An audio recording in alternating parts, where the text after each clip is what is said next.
آج کے دور کے بچوں کا کانفیڈنس۔ ماں: بیٹا اسکول جانا ہے، جلدی سے تیار ہو جاؤ۔ پپو: میں اب اسکول نہیں جاؤں گا۔ ماں: ارے بدھو، اگر اسکول نہیں جاؤ گے تو پھر کیا کرو گے؟ پپو جوش میں: اب میں اپنا کام شروع کروں گا۔ ماں: ارے نالائق، تم ابھی 2 کلاس میں ہو، تم نے کیا کام شروع کرنا ہے؟ پپو شرماتے ہوئے: کلاس 1 کی لڑکیوں کو ٹیوشن پڑھاؤں گا۔ بچہ اپنی دادی سے: دادی، کیا ہم ہمیشہ 5 ہی رہیں گے؟ آپ، میں، امی، ابو، باجی۔ دادی: نہیں، جب تمہاری شادی ہو جائے گی تو ہم 6 ہو جائیں گے۔ بچہ: پھر جب باجی کی شادی ہو جائے گی ہم 5 رہ جائیں گے۔ دادی پیار سے: پھر جب تمہارا بیٹا ہو جائے گا ہم پھر سے 6 ہو جائیں گے۔ بچہ: پھر جب آپ فوت ہو جائیں گی تو ہم پھر سے 5 ہو جائیں گے۔ دادی غصے سے: لاکھ دلانے تیرے ساتھ، سو جا چپ کر کے۔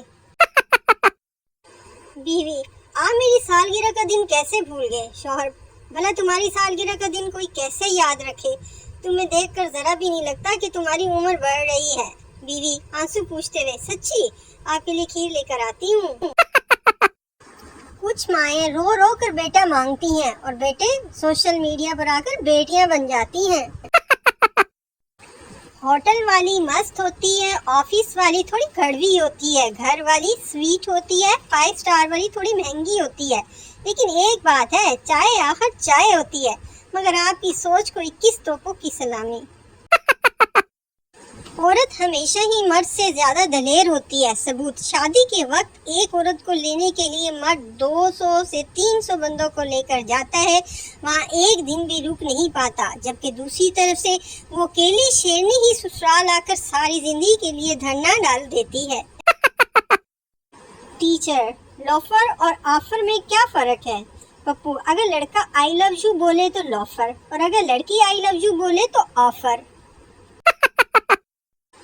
باپ: رات کو کہاں تھے؟ بیٹا: دیر ہو گئی تھی تو دوست کے گھر ہی اسٹے کر لیا تھا۔ باپ نے اسی وقت فون اٹھایا اور اس کے 10 بیسٹ فرینڈز کو کال کی۔ 6 نے کہا: ہاں انکل، وہ رات میرے پاس ہی تھا۔ 3 نے کہا: انکل وہ سو رہا ہے، آپ کہیں تو اٹھا دو۔ 1 نے تو حد ہی کر دی، بولا: جی ابو بولے۔